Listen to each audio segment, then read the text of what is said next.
ಸುತ್ತೂರು ಮಠದ ಪೀಠಾಧಿಪತಿಗಳಾದ ಶ್ರೀ ಶಿವರಾತ್ರಿ ದೇಶಿಕೇಂದ್ರ ಸ್ವಾಮೀಜಿಯವರು ಭಾನುವಾರ ಕೋಡಿಹಳ್ಳಿಯಲ್ಲಿರುವ ಉಪಮುಖ್ಯಮಂತ್ರಿ ಡಿಕೆ ಶಿವಕುಮಾರ್ ಅವರ ತಾಯಿ ಗೌರಮ್ಮ ಅವರ ನಿವಾಸಕ್ಕೆ ಭೇಟಿ ನೀಡಿ ಆಶೀರ್ವದಿಸಿದರು. ಕಾರ್ಯಕ್ರಮವೊಂದರ ನಿಮಿತ್ತ ಕೋಡಿಹಳ್ಳಿಗೆ ಆಗಮಿಸಿದ್ದ ಸುತ್ತೂರು ಶ್ರೀಗಳು ಗೌರಮ್ಮನವರ ನಿವಾಸಕ್ಕೆ ಭೇಟಿ ನೀಡಿ ಅವರ ಆರೋಗ್ಯ ವಿಚಾರಿಸಿ ಕುಟುಂಬದ ಸದಸ್ಯರೊಂದಿಗೆ ಆತ್ಮೀಯವಾಗಿ ಮಾತುಕತೆ ನಡೆಸಿದರು.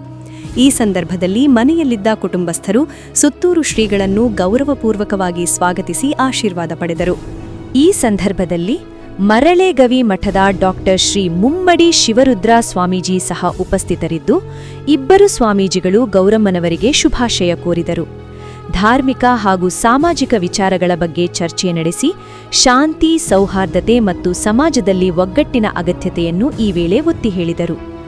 ಸುತ್ತೂರು ಶ್ರೀಗಳು ಮಾತನಾಡಿ, ಕುಟುಂಬದ ಹಿರಿಯರ ಆಶೀರ್ವಾದವು ಪ್ರತಿಯೊಬ್ಬರ ಜೀವನದಲ್ಲಿ ಮಹತ್ವದ್ದಾಗಿದ್ದು, ಅವರು ಕುಟುಂಬಕ್ಕೆ ದಾರಿ ತೋರಿಸುವ ದೀಪದಂತಿದ್ದಾನೆ ಎಂದರು.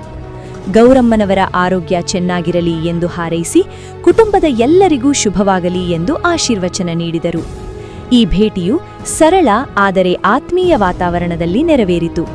ಸ್ಥಳೀಯರು ಮತ್ತು ಭಕ್ತರು ಸಹ ಸ್ವಾಮೀಜಿಗಳನ್ನು ಭೇಟಿ ಮಾಡಿ ಆಶೀರ್ವಾದ ಪಡೆದರು.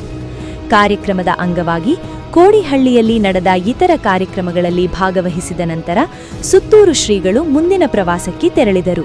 ಕರುನಾಡು ಟೈಮ್ಸ್ ಚಾನೆಲ್ನಲ್ಲಿ ಸುದ್ದಿ ಮತ್ತು ಜಾಹೀರಾತು ನೀಡಲು ಈ ನಂಬರ್ಗೆ ಕರೆ ಮಾಡಿ.